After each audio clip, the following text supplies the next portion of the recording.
আজকের লেকচারে আমরা প্রিজম এবং প্রিজমের প্রকারভেদ নিয়ে আলোচনা করব। দেখো এর আগের লেকচারে আমরা পিরামিড নিয়ে আলোচনা করেছিলাম। সো পিরামিড যেমন একটি ত্রিমাত্রিক জ্যামিতিক চিত্র ছিল, অনুরূপভাবে প্রিজমও একটি ত্রিমাত্রিক জ্যামিতিক চিত্র। সো দেখো প্রিজম বলতে কি বোঝাচ্ছে?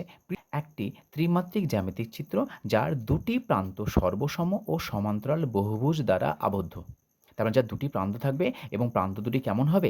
সর্বসম এবং সমান্তরাল হবে। এবং পার্শ্বতলগুলি আয়তকার বা সামান্তরিক বলতে পারি। তাহলে আয়তকার বা সামান্তরিক তাকে কী বলা হয়? প্রিজম বলা হয়। সো প্রিজম দেখতে কীরকম? দেখো এখানে আমরা বিভিন্ন প্রকারের প্রিজমগুলো অঙ্কন করেছি। প্রিজম কী বলা হলো? একটি ত্রিমাত্রিক জ্যামিতিক চিত্র যার দুটি সর্বসম ও সমান্তরাল বহুভুজ রয়েছে। এই যে প্রিজম অঙ্কন করেছি সেই প্রিজমে দেখো নিচে ভূমি কত রয়েছে? ABCD রয়েছে এবং তার উপরে দেখো সমান্তরালভাবে EFGH রয়েছে। সো উপরের সঙ্গে নিচটা হচ্ছে সমান্তরাল এবং সর্বসম। উপরে যতটুকু ক্ষেত্রফল রয়েছে নিচেরটা ততটুকু ক্ষেত্রফল রয়েছে এবং পার্শ্বতলগুলি হলো সামান্তরিক আকার অথবা আয়তকার। অনুরূপভাবে দেখো এখানে আমরা অপর একটি প্রিজম অঙ্কন করেছি। ABCDর সঙ্গে দেখো EFD, এই দুটি তল হলো কি পরস্পর সর্বসম।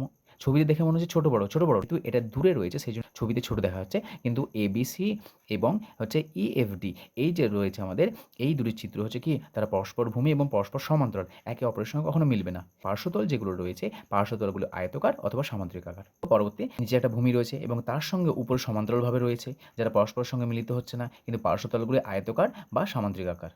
অনুরূপভাবে দেখো এখানে একটা আমরা প্রিজম অঙ্কন করেছি যার নিচের তলের সঙ্গে উপরের তল পরস্পর সর্বসম এবং পার্শ্বতলগুলো হলো আমাদের কি? প্রত্যেকটা পার্শ্বতল হলো আমাদের আয়তকার বা সামান্তরিক আকার।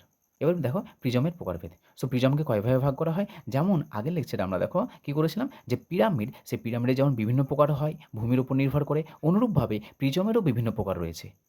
সেটা নির্ভর করে কার উপরে? যেহেতু দেখো এখানে লেখা আছে যে দুই প্রান্ত সর্বসম এবং সমান্তরাল বহুভুজ, যেহেতু এখানে বহুভুজ শব্দটি উল্লেখ রয়েছে, আর বহুভুজ মানে আমরা জানি ত্রিভুজ হতে পারে, চতুর্ভুজ হতে পারে, পঞ্চভুজ হতে পারে, ষড়ভুজ হতে পারে। তো তার উপর নির্ভর করে আমাদের বিভিন্ন প্রকারের প্রিজম হয়। সো এখানে আমরা দেখো কয়েকটা প্রিজমের নাম লিখেছি। যেমন প্রথমটা হচ্ছে কি? ত্রিভুজাকার প্রিজম। সো ত্রিভুজাকার প্রিজম কাকে বলা হয়? যদি কোনো একটি প্রিজমের সর্বসম ও সমান্তরাল যে দুই প্রান্ত রয়েছে সেটা যদি আমাদের কি হয়? ত্রিভুজাকার হয়, তাকে ত্রিভুজাকার প্রিজম বলা হয়। এক কথায় আমরা সেটাকে ভূমি বলি। তা ভূমি যদি আমাদের ত্রিভুজাকার হয় তাহলে সেই প্রিজমকে ত্রিভুজাকার প্রিজম বলা হয়। যদি আমাদের ভূমি চতুর্ভুজাকার হয় তাহলে সেই বিশেষ প্রকারের প্রিজমকে আমাদের চতুর্ভুজাকার বলা হয়। ভূমি যদি পঞ্চভুজাকার হয় তাহলে তাকে পঞ্চভুজাকার প্রিজম বলা হয় এবং ভূমি যদি ষড়ভুজাকার হয় তাহলে সেই প্রিজমকে আমাদের ষড়ভুজাকার প্রিজম বলা হয়। সো এখানে দেখো আমাদের যে চতুর্ভুজাকার প্রিজম আবার দুই ধরনের রয়েছে। একটা রয়েছে বর্গাকার প্রিজম এবং অপরটি রয়েছে আয়তকার প্রিজম। বর্গাকার প্রিজম বলতে যে প্রিজমের ভূমিটা চতুর্ভুজ রয়েছে কিন্তু সেই চতুর্ভুজটা বিশেষ প্রকারের চতুর্ভুজ, সেটা হলো বর্গক্ষেত্র, তাহলে তাকে বলা হবে বর্গাকার প্রিজম।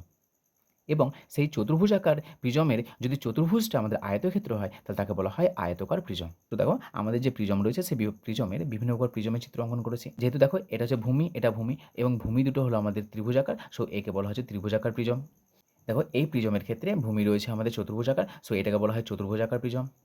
এর ভূমি রয়েছে দেখো পঞ্চভুজাকার। কেন পঞ্চভুজাকার? 5টি বাহু রয়েছে দেখো, 1 2 3 4 5, 5টি বাহু রয়েছে, সো এটাকে বলা হয় পঞ্চভুজাকার প্রিজম। অনুরূপভাবে এখানে দেখো এটা হচ্ছে আমাদের ষড়ভুজাকার প্রিজম। 6টি বাহু রয়েছে ভূমিটা, দেখো 1 2 3 4 5 6, সো এটা হলো আমাদের ষড়ভুজাকার প্রিজম।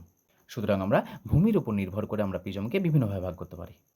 এবং সর্বশেষ দেখো আমাদের যে প্রিজমের শীর্ষবিন্দু, ভূমি এবং পার্শ্বতল। সো প্রিজমের শীর্ষবিন্দু বলতে কী বোঝাচ্ছে? আমরা শীর্ষবিন্দু বলতে বোঝাই যে কোনো দুটি সরল রেখাংশ বা যে কোনো দুটি বাহু যখন পরস্পরের সঙ্গে মিলিত হয় যে বিন্দুতে, সেই বিন্দুকে বলা হয় আমাদের শীর্ষবিন্দু।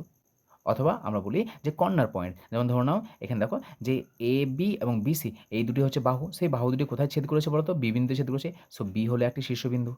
অনুরূপভাবে দেখো EH আর HG পরস্পর কোন বিন্দুতে মিলিত হয়েছে? H বিন্দুতে মিলিত হয়েছে, H বিন্দুকে বলা হয় আমাদের শীর্ষবিন্দু।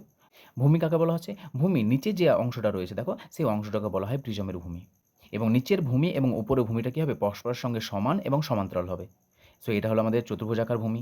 এটা রয়েছে ত্রিভুজাকার ভূমি। দেখো ABC একটা ত্রিভুজ, তার সঙ্গে সমান্তরাল ও সর্বসম রয়েছে EFD। অনুরূপভাবে দেখো এই যে প্রিজম রয়েছে সেই প্রিজমে দেখো নিচে ভূমি রয়েছে পঞ্চভুজাকার, সো এই প্রিজমের ভূমি হলো পঞ্চভুজাকার এবং ষড়ভুজাকার যে প্রিজম রয়েছে সেই ষড়ভুজাকার প্রিজমের ভূমি রয়েছে আমাদের ষড়ভুজ। সো আজকের লেকচারে আমরা প্রিজম এবং প্রিজমের প্রকারভেদ নিয়ে আলোচনা করলাম।